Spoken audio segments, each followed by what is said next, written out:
వెళ్ళిపోయి ఆమె మాట్లాడితే వాళ్ళు మర్చిపోయి కొన్ని ఎంతలో మిగిలినారు. ఇది కాబట్టి వాళ్ళు మాట్లాడేదరా చివరిలో మాట్లాడేమంటే రాజశేఖర్ గారు నేను చెప్పా వీళ్ళంతా మాట్లాడితే వెళ్ళిపోతారా అని.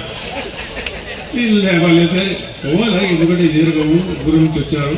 గుడ్డ కాన్స్టిట్యూన్సీ ఎదురు మీద నిందాలు నూనెపల్లి కానీ దగ్గర అమ్మది కూడా నిందాలు పక్కన చెప్పి ఆయన పక్కనే ఉంటే మరి తొందర లేదని.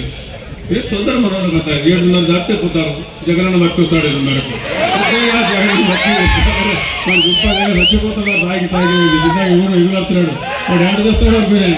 జగనన్న మందు తాగారని ఆయన దయచేసి స్వచ్ఛమైన ముందు స్థాయికి వచ్చి తాగారు. తక్కువ రేటుకి ఇస్తాం చంద్రబాబు నాయుడు గారు. కాబట్టి అభివృద్ధి కాల్చించాలి.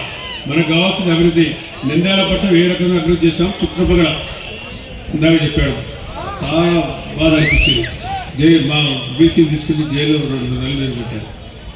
మా బిడ్డ ఆయన భార్య కార్యకర్త వేరే చెప్పి నేను నడిపిస్తాను, నువ్వు వెనుక నుండు, నువ్వు జైల్లో ఉన్నా పర్వాలేదు, నువ్వు ఆ జగన్ దుర్మార్గుడు అన్యాయంగా నీవు అక్రమంగా జైల్లో పెట్టాడు, దాన్ని పగ తీసుకోవాల్సిన అవసరం ఉంది. చంద్రబాబు నాయుడు గారి భార్య గురించి మాట్లాడతాడా? ఏమయ్యా కౌరవ సభ లెక్క ఆమె ఏం చేసిందా? ఎట్లుంటామా ఎవడన్నా మన భార్యల గురించి మాట్లాడితే మనం ఊరుకుంటామే? చించి ఆరి పాలిస్తామే అని అంత అన్యాయంగా వాడు భార్య పిల్లల గురించి మాట్లాడతాడా? దుర్మార్గపు నా కొడుకులేరు అటుంటారు కొట్టలేదా మనం? మీరు ఆలోచించుకోవాల్సిన అవసరం, ఆడబిడ్డలు కూడా చెప్పాల్సిన అవసరం ఉంది. ఇంట్లో ఉండే ఆమెను బయటికి ఇస్తారా? మీరు అనవసరంగా జైలు పంపించారు. రాజశేఖర్ మీద ఎన్ని కేసులు పెట్టారు పాప అన్యాయంగా. ఆయన ఏం చేశాడు? ప్రజలు కార్యక్రమాలు పాల్గొంటాను. నేను రాత్రి మీటింగ్ ఇప్పుడు దాకా మాట్లాడితే కరెంట్ పోయింది. ఏమైనా కరెంట్ పోయిందంటే 5 నిమిషాలు ఇస్తాను సార్. ఎందుకు పోయిందో జవాబు లేదు. నేను మీటింగ్ మాట్లాడుతూ ఉంటే ఫ్లెక్సీ గురించి చెప్తాను. పోలీసు వాళ్ళు వచ్చినారు. ఎందుకంటే మీ ఫ్లెక్సీ అడ్డముంచారు లేదానికైనా సిద్ధం. ఎవరికైనా సిద్ధం ఆయన ఎంతగానే సిద్ధం అయిపోయింది ఆయన పని.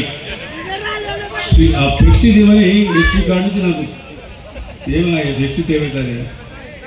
సరే ఎందుకు వచ్చింది? మళ్ళీ గొడవలు పెట్టి వాళ్ళ కార్యకర్తల మీద ఎవరి మీద కేసులు పెడతారు ఎందుకు అన్యాయం మనం నేనే ఫ్లెక్సీ తీసేవా అని చెప్పి మరి ఈ రకంగా దుర్మార్గంగా 1.5 రోజులు పాపం ఆయన చాలా బాధ అనిపించింది.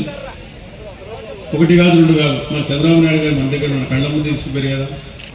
అన్యాయం వీళ్ళందరినీ తీసుకుని లోపల వేసేసి తెల్లవారుదన నేను ఒక్కటి మిగిలిన మా శ్రీనివాస్ మిగిలాడు, ఆ రామచంద్రరావు అడ్వకేట్ గారు మిగిలాడు. మరి జనసేన కార్యకర్తలు కూడా ఉన్నారు. వాళ్ళు కూడా పాపం మనతో చేయగలిపినారు. ఆప్యాతగా అభిమానంగా చేయగలిపి ఈ దుర్మార్గుని రావణాసురుని చంపాలంటే ఎవడు కావాలా? ఎవరు కావాలి చెప్పండి? రాదయ్యా బాబు. చంద్రబాబు నాయుడు రావణాసురుని తమ్ముడెవడు?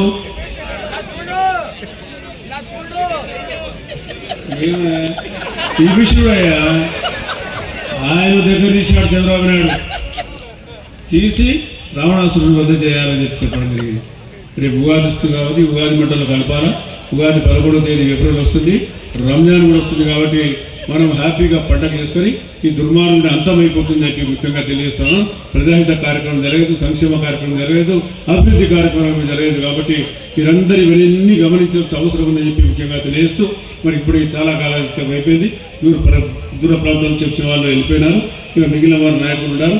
వారికి కూడా నేను సందేశం ఇస్తాం. మనం కూడా కలిసికట్టుగా అందరం కూడా ఒకరికొకరు మనం సాయం చేసుకొని మనకు కావాల్సిన వాళ్ళు ఎవరైనా ఉంటే వారు కూడా చెప్పి మన పార్టీకి అభివృద్ధి కోసం పాటుపడాలా. చంద్రబాబు వారం రోజుల్లో మన లోకేష్ గారు కూడా ప్రోగ్రాం ఉంది అనుకున్నాం. మరి మన పార్టీ అధ్యక్షుడు ఎక్కడ ఏర్పడింది డేట్ ఫిక్స్ చేసిన తర్వాత ఆ కార్యక్రమం కూడా జయప్రదం చేయాల్సిన అవసరం ఉంది. చాలా పెద్ద ఎత్తున ఎందుకంటే ఎన్నికల ముందుగా జరిగే కార్యక్రమం కాబట్టి రోజుకు 3 సభలు ఆయనవి. రోజుకొక నియోజకవర్గం.